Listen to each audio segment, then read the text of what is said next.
What's up, guys? Are you ready to dive into the darkest, creepiest, and most jaw-dropping stories? Today we're counting down the top 10 serial killers who had even creepier admirers. Brace yourselves for some shocking tales of obsession, murder, and infatuation. But before we begin, don't forget to hit that subscribe button and ring that notification bell so you never miss out on our mind-blowing content. All right, let's get started. Kicking off our list at number 10 is Richard Ramirez, known as the Night Stalker. In the mid-1980s, Richard the Night Stalker Ramirez was arrested for a string of burglaries, rapes, and murders that left the city of Los Angeles terrified. But guess what?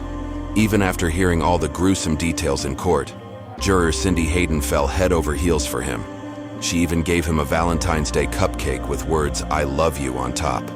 Further, when it came to sentencing, Hayden voted Ramirez guilty on all counts. Yet this was not the end of her creepy obsession. She wanted to get even closer to the Night Stalker. Hayden applied for a detective's license so that she could attend private visits with Ramirez's defense attorney in prison.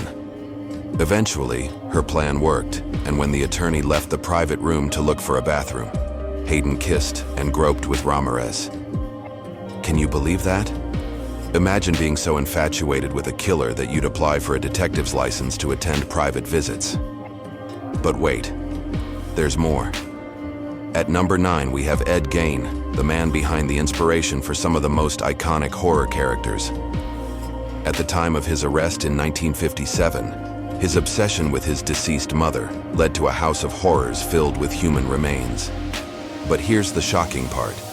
In 1979, 86-year-old Helen Lowes was found bludgeoned to death in her bedroom in Milwaukee, Wisconsin. Her eyes had been gouged out, and her face had been cut like someone had tried to peel her skin off. When former mental patient Purvis Smith was arrested for the grisly murder, he claimed that he had learned everything about mutilation, murder, and human face masks from his friend at Central State Hospital, whom he admired greatly. And that friend was none other than Ed Gein. Imagine admiring someone who turned their own home into a nightmare straight out of a horror movie. Coming in at number 8, we've got Heriberto Eddie Seda, a copycat killer who became obsessed with the notorious Zodiac killer. Seda kept scrapbooks detailing the Zodiac's crimes, and it didn't stop there. At just 16 years old, he dropped out of school after getting caught with a firearm. In 1989, Seda even sent a letter to the New York City police warning them about future killings, signing it with the same signature as the Zodiac killer. His goal? To kill 12 people, one for each Zodiac sign. He managed to murder 3 before being arrested. One victim was even stabbed 100 times after she tried to fight back. The resemblance to the original killer was so uncanny that the police were baffled. Number 7 on our list is none other than Ted Bundy, the charming but deadly serial killer and necrophile who murdered at least 30 women in the 1970s. Shockingly, many women flocked to the courtroom just to get a glimpse of him. One woman named Janet took her obsession to the next level that it even creeped Bundy out. She would stare at Bundy in court with such intensity that he believed she wanted to wear his skin. Bundy said, "There she sits contemplating me with her mad eyes like a deranged seagull studying a clam. I can feel her spreading hot sauce on me already." Imagine being so infatuated with a killer that you creep him out. Janet even wrote him passionate letters saying, "I kissed," the letter, all over, and held it to me. "I don't mind telling you I'm crying. I just don't see how I can stand it anymore. I love you so very much, Ted." At number 6, we've got Angelo Buono, one half of the notorious duo known as the Hillside Strangler. Buono and his adoptive cousin Kenneth Bianchi.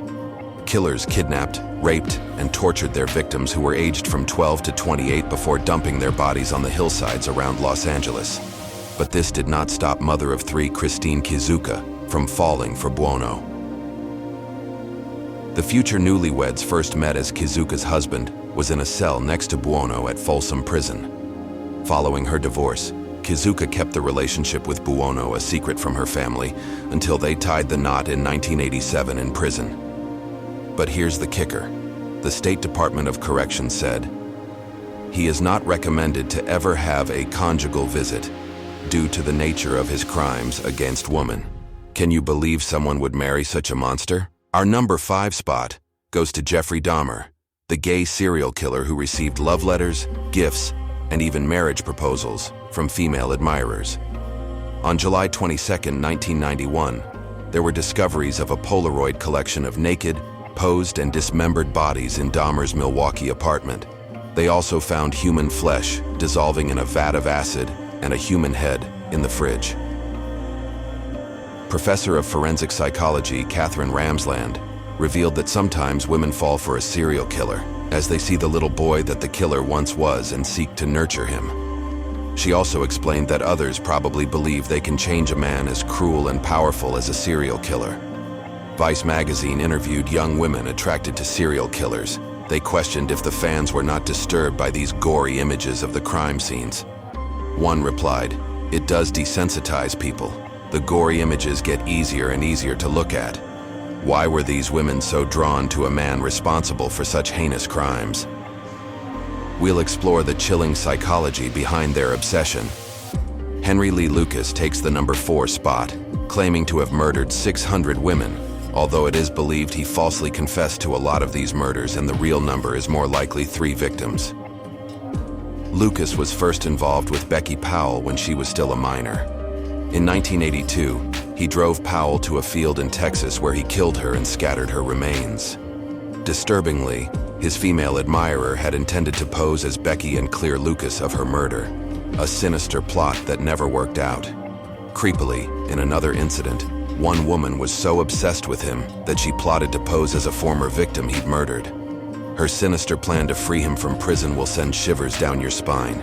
At number 3, we have Oscar Ray Bolin Jr., convicted of rape and murder of 3 women in Florida in the late 1980s.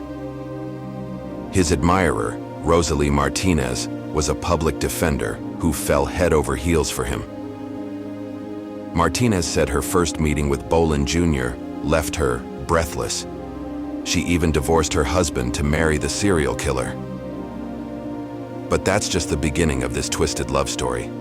Martinez believed Bolin Jr. was innocent and campaigned for his release, saying, "I wanted to break out. I wanted to be loved like I've never been loved before, passion.